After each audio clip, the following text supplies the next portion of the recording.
生徒の前なんでね。カットつけさせてもらうよ。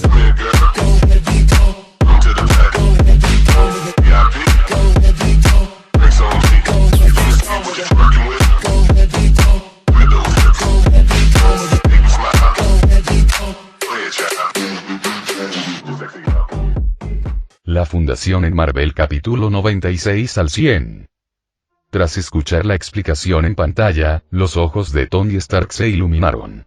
Siempre le interesaban las armas nuevas y fascinantes. Ahora, al oír hablar del misil Cristal Vine, su curiosidad se despertó. Oye, ¿podemos ir a buscar a Rhodey primero? Me interesa mucho su nueva arma. Tony solicitó rápidamente.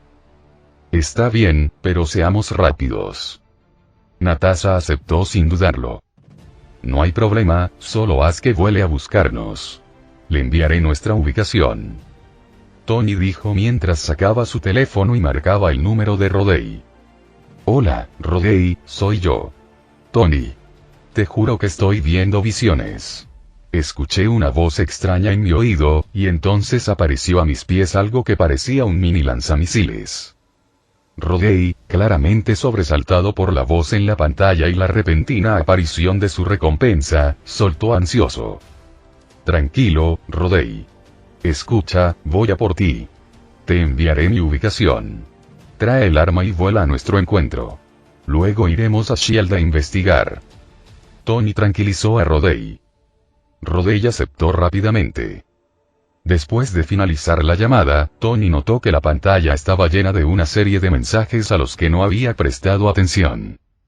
Bruce Wayne. Motor del vacío, algoritmos mundiales. ¿Qué es eso? ¿Y cómo logró esa mujer, Natasha, despertar tantos superpoderes? Diana. Esto es aterrador.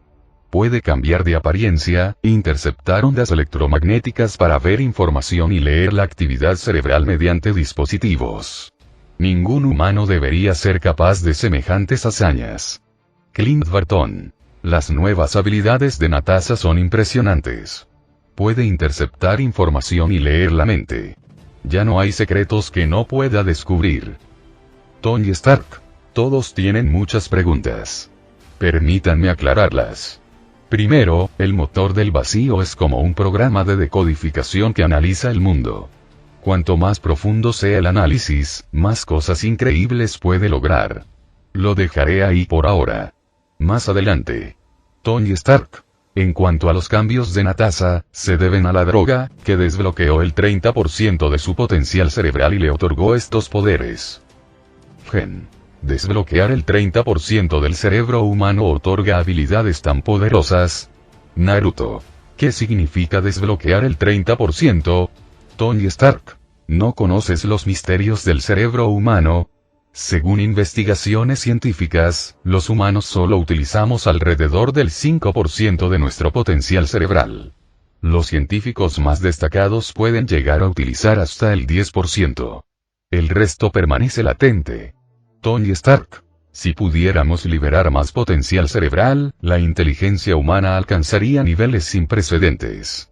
Se dice que cuanto más desbloqueamos, más evolucionamos hacia nuevos reinos. Roronoa Zoro. Usando menos del 10% de nuestro cerebro. Con razón siempre tengo sueño. Sanji. Ese eres tú. Nobita Nobi. ¿Es cierto? Con razón soy tan torpe. Debo tener el cerebro subdesarrollado. Doraemon. No puedo discutir con eso. Sengoku. ¿Cómo podemos liberar más potencial cerebral? Si lo hacemos, obtendremos habilidades como las de Natasha y alcanzaremos nuevos niveles. Natasha. No necesariamente. Adquirí mis habilidades gracias a la droga. No estoy segura de que otros métodos puedan producir los mismos resultados. Monkey D. Luffy. Entrenar para volverse más fuerte en nuestros mundos también cuenta como desbloquear el potencial cerebral. Bruce Wayne. No es lo mismo. Liberar el potencial cerebral mejora principalmente la inteligencia. El entrenamiento solo fortalece las capacidades físicas. Goku. Eso significa que los extraterrestres tampoco han desbloqueado todo el potencial de su cerebro. Tony Stark. No lo sé. No he tenido la oportunidad de estudiar cerebros extraterrestres. Sengoku. De todas formas, este es un plan que vale la pena explorar. ¿Conoces otras formas de liberar el potencial cerebral aparte de esa droga? Tony Stark. Primero, necesitamos comprender el nivel de actividad cerebral. En nuestro mundo, utilizamos instrumentos avanzados para analizar las neuronas cerebrales microscópicamente. El cerebro humano tiene alrededor de 80.000 millones de neuronas y sinapsis. Necesitamos ver cuántas están activas para medir el potencial cerebral. Tony Stark. Para liberar el potencial, podemos utilizar ondas sonoras o resonancia electromagnética para estimular las neuronas. Tony explicó varios detalles técnicos sobre cómo liberar el potencial cerebral, dejando a muchos confundidos. Algunos no pudieron comprender la compleja información. Monkey D. Luffy. No lo entiendo en absoluto. Tsunade. Es muy complicado. 80.000 millones de neuronas. Es mucho. ¿Y qué son los instrumentos microscópicos? Jiraiya. Me pregunto si el Rinnegan puede verlos. Natasa. Te aconsejo que no intentes liberar el potencial cerebral de forma casual. Tiene efectos secundarios. Loki. ¿Estás inventando eso para evitar que otros adquieran habilidades similares? Natasa. Estoy siendo honesta. Natasa. Cuanto más potencial cerebral liberas, mayor es tu capacidad computacional. Esto requiere más energía. Si liberas demasiado, tu cuerpo no podrá satisfacer las demandas del cerebro, lo que provocará un colapso. Natasa. Piénsalo como el motor de alto rendimiento de un coche viejo. Si el motor es demasiado potente, las piezas del coche se romperán incluso antes de que pueda arrancar. Natasa. Estoy bien porque el medicamento que tomé eliminó este riesgo. Sin embargo, siento que mi energía se agota rápidamente. Tengo más hambre, pero no correré ningún peligro grave. Después de la advertencia de Natasa, la gente de otros mundos quedó atónita, al darse cuenta de los riesgos de desbloquear el potencial cerebral. Monkey D. Luffy. No me extraña que pueda comer tanto. Mi cerebro debe estar muy desarrollado. Nami. No es eso. Goku. Yo también como mucho. Piccolo. No eres exactamente inteligente. Akainu. Gracias por la advertencia, pero debemos continuar con esta investigación para nuestro beneficio. Akainu contactó a Sengoku a través de Denden Mushi. Almirante de flota, creo que deberíamos explorar la investigación del potencial cerebral. Nuestra armada necesita más potencia. Akainu apretó el puño mientras hablaba. La demostración de superpoderes de Natasa le había dejado una huella imborrable. Aunque él se consideraba más fuerte, las habilidades que ella demostraba podían reunir información de cualquier parte del mundo. Además, si desarrollar el potencial cerebral pudiera conducir a habilidades aún mayores, ¿qué efecto podría tener en las frutas del diablo? Esto intrigó mucho a Akainu. De hecho, podría ser una tarea para Vegapunk. Sengoku asintió. La situación mundial era incierta y la amenaza de los SCP se cernía sobre ellos. Cualquier método para mejorar su poder de combate era bienvenido. Sengoku se preguntó si Vegapunk ya había desarrollado significativamente su cerebro, lo que explicaría su genio. Quizás podría encontrar maneras de liberar aún más el potencial del cerebro humano. En cuanto a los problemas de suministro de energía, Sengoku confiaba en que su condición física podría soportarlos. Mundo Naruto. Tsunade y Jiraiya intercambiaron miradas, intrigados por la idea de desbloquear el potencial cerebral. ¿Puede tu Rinnegan ver estas llamadas neuronas? Tsunade preguntó. Lo intentaré. Jiraiya activó su Rinnegan. El Rinnegan poseía las capacidades del Byakugan, lo que le permitía ver la estructura interna del cuerpo humano, incluyendo el sistema nervioso. Sin embargo, observar neuronas a un nivel tan microscópico resultó un desafío. Jiraiya tuvo que concentrarse intensamente, mejorando el poder de observación de su Rinnegan para intentar detectar las neuronas. Creo que veo algo muy compacto. En la visión de Jiraiya, vio innumerables puntitos agrupados en la cabeza de Tsunade. La mayoría eran tenues, y solo unos pocos brillaban intensamente. ¿Son estas las neuronas? Hay tantas. Los ojos de Jiraiya se abrieron mientras se inclinaba más cerca de la cabeza de Tsunade para ver mejor. Está bien, ya has visto suficiente. No te acerques más. Tsunade empujó a Jiraiya, su rostro se puso rojo de vergüenza por lo cerca que se había puesto. El mundo de Doraemon Nobita, al enterarse del potencial del cerebro, le rogó a Doraemon que lo ayudara a desbloquear su cerebro. Doraemon, yo también quiero liberar mi potencial cerebral. Por favor, ayúdame. Quiero ser más inteligente.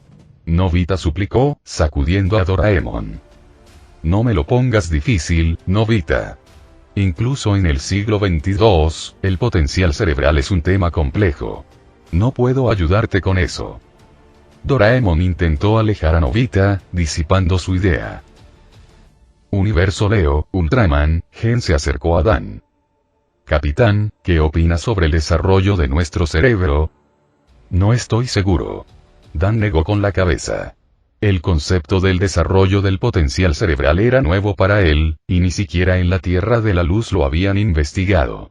No estaba seguro del nivel de desarrollo ni de los terrícolas ni de los ultrahombres. Deberíamos intentar explorar este campo, Gen sugirió. Leo meneó la cabeza.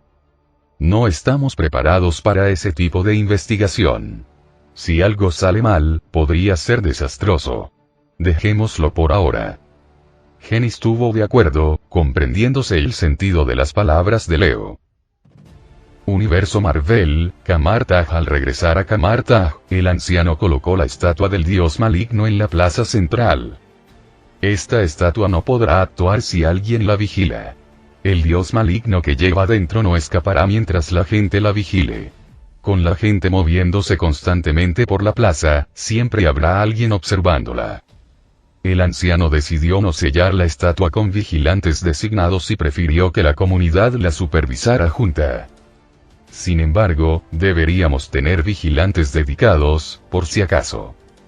Stephen Strange sugirió. En efecto. El anciano asintió y ordenó a la gente que se turnaran para vigilar la estatua. Luego sacó la fuente mágica independiente llena de inmensa energía mágica. Entonces esta es la fuente de magia independiente. Mordo exclamó conmocionado. Nunca había sentido una cantidad tan abrumadora de energía mágica. Sin decir palabra, el anciano arrojó la fuente mágica al aire. Flotó en lugar de caer. BZZZZ. La fuente mágica emitió una luz deslumbrante y una onda de sonido única, seguida de una inmensa oleada de energía mágica que brotó como una fuente. En el segundo siguiente, Kamartaj se bañó en una luz radiante y multicolor. El suelo tembló ligeramente. Los asustados aprendices conjuraron escudos para protegerse. Los disturbios pronto remitieron, dejando a Kamartaj transformado. El cielo se llenó de rayos multicolores y partículas brillantes descendían suavemente, creando una escena impresionante. ¡Qué inmensa energía mágica! Won estaba incrédulo, sintiendo las ricas partículas mágicas incluso en el aire.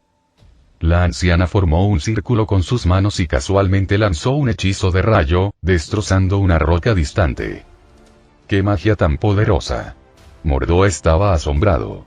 Antes, reunir suficiente energía para un hechizo de relámpago habría llevado más tiempo. Ahora, podía hacerse con un simple gesto. Anciano, con una energía mágica tan inmensa, no necesitaremos contratos con seres de otro mundo. Podemos usar cualquier magia directamente. Won dijo con entusiasmo. Conocía muchos hechizos, pero se había abstenido de aprender algunos debido al alto costo de contratar seres de otro mundo. Ahora, esas limitaciones parecían haberse disipado. Won, estás pensando demasiado. Las palabras del anciano hicieron que Won se detuviera. Contratamos con seres de otro mundo no solo por su energía, sino también por su magia única. Cada ser ofrece habilidades mágicas diferentes. Si dependemos únicamente de la energía mágica de Kamartaj, no podremos replicar sus poderes. El anciano explicó. ¿Aún necesitamos contratar con ellos? Mordo preguntó. Por ahora, podemos evitar más contratos. Con esta inmensa fuente mágica y nuestro conocimiento, podemos desarrollar nuestra propia magia Kamartag. Solo haremos contratos con seres de otro mundo cuando nos enfrentemos a enemigos invencibles. La actitud tranquila del anciano tranquilizó a todos. Comprendieron su plan y no pudieron evitar sonreír, entusiasmados por desarrollar su propia magia. Si tenían éxito, serían los ancestros fundadores de nuevas artes mágicas. Al pensar en desarrollar su propia magia, libre de las restricciones y costos impuestos por los dioses, incluso el anciano no pudo evitar sonreír. De repente se detuvo y oyó una voz lejana. HMPH, ¿te diste cuenta tan pronto? Murmuró antes de volar hacia el cielo, regresar a su habitación y sentarse a meditar. Entonces, ¿tienes miedo de que ya no haga contratos contigo? La anciano habló al vacío, aunque parecía como si estuviera conversando con alguien. En su mundo meditativo, se encontró en el vasto cosmos, frente a 3 cabezas colosales e indistintas. Una masculina, una femenina y una con forma de bestia. Estos fueron los fundadores de la magia blanca de Kamartag, la trinidad conocida como Byzanti. Sabemos de la fuente de magia independiente en Kamartag. No pueden abandonar nuestros contratos. De hecho, confiando únicamente en la fuente mágica, no podrás lanzar muchos hechizos. A pesar de las palabras de las poderosas entidades, la anciana permaneció tranquila, sonriendo y abanicándose. Lo siento, pero no abandonaré nuestros contratos por completo. Sin embargo, usaré tu magia con moderación. Si alguna vez logro replicar tu magia sin tu poder, puede que nunca más la use. Las 3 cabezas colosales guardaron silencio. En el pasado, habrían descartado tales afirmaciones como absurdas, pues la magia requería energía, la cual escaseaba en la tierra. Esto llevó a muchos magos a buscar contratos con los dioses. Pero con la fuente mágica independiente de Kamartag, la abundancia de energía mágica rivalizaba con la de toda una dimensión. Kamartag ahora tenía el potencial de ser independiente, libre de la influencia de los dioses. Para Byzanti, esto era inaceptable. Confiaron en los magos de Kamartag para que les prestaran su poder, pagaran el precio y, en última instancia, sus almas, para fortalecerse. Si hubieran podido descender a la tierra, se habrían enfrentado directamente al ancestral.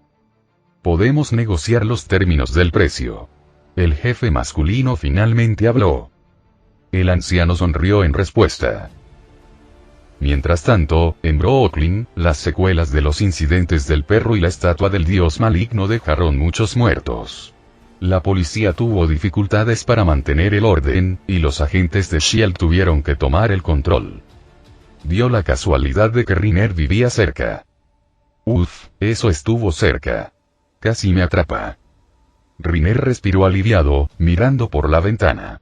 La estatua del dios maligno había aparecido no muy lejos de él, haciéndole temer su primera batalla real desde su llegada al universo Marvel. Por suerte, el anciano resolvió la crisis. La contención de la estatua del dios maligno, la estrella de la muerte y el disco del mar rojo fue exitosa. Ahora, el anfitrión, Riner, será recompensado. La voz de su dedo dorado, sistema, sonó. El anfitrión tiene la capacidad de atravesar libremente el mundo del mar rojo. Simplemente atraviesa cualquier superficie reflectante para entrar en él. La maldición de la estrella de la muerte permite maldecir a un objetivo, provocándole la muerte en poco tiempo. Sin embargo, para maldecir a un familiar, debes pagar con tu vida. Percepción de la estatua del dios maligno. Puedes sentir la ubicación precisa de cualquiera que la haya visto. A medida que el sistema explicaba las habilidades, Riner sintió una avalancha de información en su mente y cambios en su cuerpo. Espera, ¿qué? Obtuve 3 recompensas, pero solo la maldición de la muerte parece útil. ¿Por qué tendría que ir al mundo del mar rojo o rastrear a quienes vieron la estatua? Riner no estaba satisfecho con las recompensas, especialmente con la capacidad de atravesar el mundo del mar rojo, que le parecía inútil. Actualmente, no hay nuevas brechas de contención. El próximo evento ocurrirá en una semana. Por favor, utilice los materiales proporcionados para editar y publicar la información a tiempo. Con eso, la computadora de Riner se llenó de archivos. ¿Ya me estás presionando para que trabaje? Déjame descansar 2 días primero. Como ex esclavo corporativo, Riner se negó a apresurarse. Decidió descansar un par de días antes de empezar a trabajar, acostándose y durmiendo. Mientras tanto, en varios universos, una nueva voz electrónica anunció: la predicción de contención ha terminado. La próxima será en una semana. Nos vemos entonces. Con esto, las pantallas que habían sido imposibles de quitar desaparecieron, dejando a todos sorprendidos. En el Kinghead, Tony Stark estaba sumido en sus pensamientos. ¿Una semana, eh? Me pregunto cuál será el próximo confinamiento. Necesito acelerar mi investigación. Señor, el coronel Rhodes se acerca. Jarvis alertó a Tony. Entiendo. Tony llamó a Natasha y el Kinghead voló, abriendo su escotilla para dejar entrar a Rhodes. En Asgard, Odín probaba el poder de su armadura. La golpeaba constantemente con su lanza, Gungnir, convencido de que era el arma más poderosa del universo, capaz de destruir cualquier cosa. Sin embargo, la armadura de Odín destrozó su confianza. Por muy fuerte que la golpeara, la armadura permaneció intacta, sin mostrar señales de daño. Un artefacto tan formidable, tan increíblemente duradero. Odín se maravilló, acariciando la armadura, notando que ni siquiera el calor de sus ataques dejaba marca. Miró la espada Valmund cercana. Había probado su poder y lo había encontrado incomparable en Asgard. Sin embargo, sospechaba que ni siquiera en el Destructor podría dañar la armadura de Odín. Ese sentimiento le recordó cuando se enfrentó a los celestiales. ¿Podría el Odín que hizo esta armadura ser tan poderoso como un celestial? Odín no pudo evitar preguntarse, sintiéndose algo derrotado. ¿Cómo podía ser tan fuerte el Odín de otro universo? Cuanto más pensaba Odín en ello, más alarmado se sentía. El multiverso era más profundo de lo que jamás había imaginado, y algunas versiones de Odín poseían poderes mucho mayores que los suyos. Como rey de los 9 reinos, esta comprensión le pesaba profundamente. Había pasado mucho tiempo desde que sintió ese tipo de presión. Con esta armadura y mi Odin Force, podré enfrentarme a los celestiales nuevamente. Apretando los puños, una nueva ambición ardía en Odín. La idea de vengar su pasada derrota a manos de los celestiales, que había considerado imposible, ahora parecía al alcance de la mano. Odín, el rey enano Eitri está aquí, anunció un guardia, interrumpiendo sus pensamientos. Bien. Odín se puso la armadura de Odín y partió al encuentro de Eitri. Los enanos de Nidavellir eran los mejores herreros de los 9 reinos, creadores de numerosas armas mágicas, incluyendo la lanza de Odín, Gungnir. Odín convocó a Eitri para estudiar la armadura de Odín, con la esperanza de replicarla. Odín, ¿de dónde sacaste esta armadura? El material es incomparable, ni siquiera nuestros mejores guerreros pueden igualarlo. Exclamó Eitri con incredulidad. A pesar de su experiencia, la complejidad y el material de la armadura lo superaban. ¿Se puede replicar?, preguntó Odín. Eitri negó con la cabeza y suspiró. El material es inalcanzable, y cualquier sustituto reduciría considerablemente su eficacia. Además, el poder de la armadura parece provenir de una increíble energía interna. Sin esa energía, solo sería otra armadura robusta. Odín no se sorprendió. Ya lo esperaba. Recordó la armadura de los celestiales, que contenía una energía inmensa. La idea de adquirirla cruzó por su mente, pero la descartó, consciente de que traería graves consecuencias. Señor Odín, se acercó otro guardia, Thor ha despertado. Bien, se relajó un poco Odín, aunque seguía preocupado por la imprudencia de Thor que casi provocó una catástrofe. Sin embargo, está muy agitado, añadió el guardia con expresión preocupada. ¿Qué quieres decir? Odín frunció el ceño. Thor insiste en entrar al mundo del Mar Rojo para vengarse. Ese idiota. Todavía no entiende. Odín abrió los ojos de par en par, furioso. La terquedad y la falta de reflexión de Thor eran exasperantes. Llévame con él, ordenó Odín, saliendo furioso a buscar a Thor. Thor había escapado de la enfermería, decidido a enfrentarse a Odín. Los guardias y Loki lo persiguieron, intentando intervenir. «Hijo rebelde. ¿Qué haces?». Odín descendió con voz atronadora. «Padre, déjame entrar en ese mundo», exigió Thor de inmediato. «¿Qué estás planeando?». La preocupación de Odín aumentó. «Debo destruir a esos monstruos. Como dios del trueno, no puedo aceptar semejante derrota», declaró Thor. «Tonto. ¿No has aprendido nada?». La ira de Odín estalló. La impulsividad de Thor era inaceptable. Thor quedó aturdido por un momento, silenciado por la furia de su padre. «Tu imprudencia casi trae el desastre. Pusiste en peligro a tus amigos», reprendió Odín. «Y desafiaste mis órdenes atacando Jotunheim. Ni siquiera he mencionado eso». Thor, sin embargo, no vio ninguna culpa en sus acciones. «Fui a Jotunheim para que los gigantes de hielo pagaran por su invasión. Mi único error fue subestimar al enemigo. Con suficientes guerreros, los habría conquistado. Tú no eres el rey», replicó Odín alzando la voz. «Asgard no necesita más conquistas, y menos de un príncipe inepto». El orgullo de Thor estaba profundamente herido.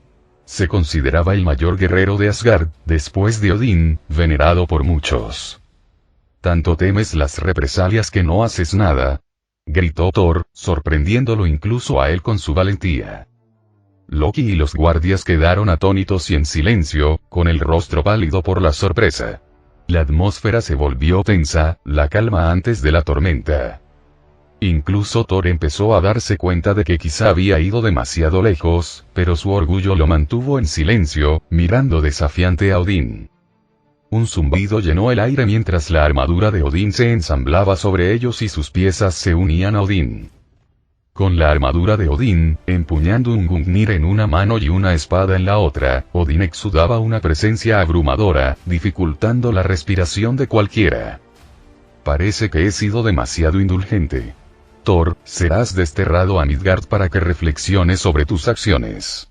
Al terminar de hablar Odín, una explosión de energía abrumadora brotó de su cuerpo, lanzando a Thor a volar sin control. Thor se elevó por el aire del palacio, disparado hacia el puente Bifrost, con una trayectoria similar a la de una estrella fugaz, atrayendo la atención de numerosos espectadores.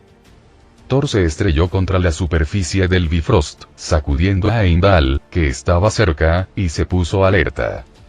«¿Qué está pasando?», se preguntó Heimdall, desconcertado por la repentina conmoción. Entonces Odín apareció junto a Thor, aparentemente de la nada, sin que nadie notara sus movimientos. «¡Padre!». Thor luchó por levantarse, pero se sintió impotente. El impacto del ataque de Odín casi le costó la vida. Ignorando la difícil situación de Thor, Odín tomó Mjolnir, su martillo, y lo dirigió hacia él, canalizando su voluntad. Los poderes de Thor, ahora incontrolables, fluyeron de él hacia Mjolnir. «Heimdall, abre el Bifrost hacia Midgard», ordenó Odín. Heimdall, sin atreverse a desobedecer, inmediatamente insertó su espada en el mecanismo de control, abriendo el Bifrost. Con un poderoso movimiento de su mano, Odín convocó una feroz tormenta, enviando a Thor a volar hacia el Bifrost sin darle ninguna oportunidad de resistirse. Después de completar esta tarea, Odín susurró un encantamiento a Mjolnir. «Quienquiera que sostenga este martillo, si es digno, poseerá el poder de Thor». Con su bendición incrustada en el martillo, Odín arrojó Mjolnir al Bifrost. «Me siento más equilibrado ahora», comentó Odín. Últimamente, había estado sintiendo el inicio del sueño de Odín, un sueño periódico necesario para restaurar su poder divino. Estuvo a punto de sucumbir al sueño, incapaz de mantenerse despierto. Sin embargo, al llevar la armadura de Odín, sintió que su poder se estabilizaba, probablemente debido a los efectos equilibrantes de la armadura o a su integración con su esencia. Con la armadura, podía evitar el sueño de Odín. Esto fue un alivio para Odín, pues temía los posibles peligros que pudieran surgir durante su sueño. La amenaza que representaban los SCP era particularmente preocupante. Un dios maligno desconocido ya había aparecido, y quién sabía qué más podría surgir. Decidido a adaptarse a sus nuevos poderes, Odín decidió seguir usando la armadura por el momento. Mientras reflexionaba, notó que la armadura le proporcionaba constantemente información sobre diversos diseños y modelos completos de equipo de batalla. Traje divino. ¿Así se llama esto? Guerreros bajo el mando de otro Odín. Reflexionó Odín, intrigado por el conocimiento que proporcionaba la armadura. Decidió regresar al palacio para estudiar esto más a fondo.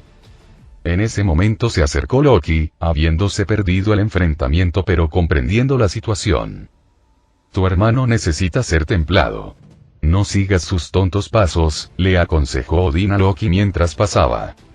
Lo entiendo, padre. Pero hay cosas que necesito preguntarte, respondió Loki, retirándose la manga para revelar su brazo, que se había vuelto azul y helado como el de un gigante de hielo. ¿Cuándo pasó esto? Los ojos de Odín se abrieron de par en par, sorprendido. Cuando probé el cofre de los inviernos antiguos. Estoy maldito. La voz de Loki temblaba de miedo. Ven conmigo, ordenó Odín, agarrando a Loki y desapareciendo de la vista. Heimdall observó cómo se desarrollaba la escena y comentó: Odín se ha vuelto aún más poderoso. En un pequeño pueblo desértico de México, Thor se estrelló dolorosamente. Al intentar ponerse de pie, se vio debilitado por la falta de sus poderes divinos. Heimdall, abre el Bifrost. Gritó Thor al cielo, esperando que Heimdall lo oyera. A pesar de su debilidad, Thor siguió gritando. Heimdall. Sé que puedes oírme. Abre el Bifrost. Insistió. Disculpe, por favor muévase. Gritó una voz. Thor se giró confundido, solo para ver a alguien acercándose a toda velocidad. Chocaron, lanzando a Thor por los aires. Maldita sea, realmente golpeé a alguien. Reiner se detuvo, desconcertado. Se había tomado un descanso de la edición para probar sus nuevas habilidades en un lugar apartado. Utilizando la velocidad de los ángeles llorones, el aliento de fuego del pequeño bombero, las enredaderas carnívoras, la invocación de criaturas de otra dimensión y la invulnerabilidad de Shigui, decidió practicar. No esperaba encontrarse con alguien. Espero no haberlo matado, murmuró Reiner, apresurándose a ver cómo estaba Thor. Para su alivio, Thor estaba vivo. Espera, ¿por qué me suena esta cara? Pensó Reiner, y entonces se dio cuenta de que era Thor. ¿No es esta la escena de la primera película de Thor? Me he topado con el destierro de Thor. Es demasiada coincidencia, murmuró Reiner, emocionado pero cauteloso. Mientras reflexionaba, los faros de un coche los iluminaron. Al girarse, vio un coche que se dirigía hacia ellos a toda velocidad como un caballo salvaje. Mientras tanto, en la mansión de Tony Stark, Tony estaba organizando varios archivos SCP, especialmente los de los SCP que ahora están en poder de S.H.I.E.L.D., incluidos Black Shock y los Weeping Angels. A pesar de numerosos intentos, incluso utilizando el motor del vacío, había reunido poca información útil. Jarvis, ¿cómo van nuestros proyectos?, preguntó Tony. Señor, los proyectos de armas criogénicas, controladores meteorológicos y blindaje Mark mejorado están progresando. Se han elaborado planes óptimos, informó Jarvis. Bien, comiencen a adquirir materiales y a fabricarlos. Necesitamos más potencia, ordenó Tony, activando la biblioteca genética del motor del vacío. Encontró numerosas muestras de genes alienígenas, cada uno más fuerte que los genes humanos. Motor del vacío, quiero incorporar genes de ángel en mí, declaró Tony, curioso por convertirse en un ángel. Final del capítulo.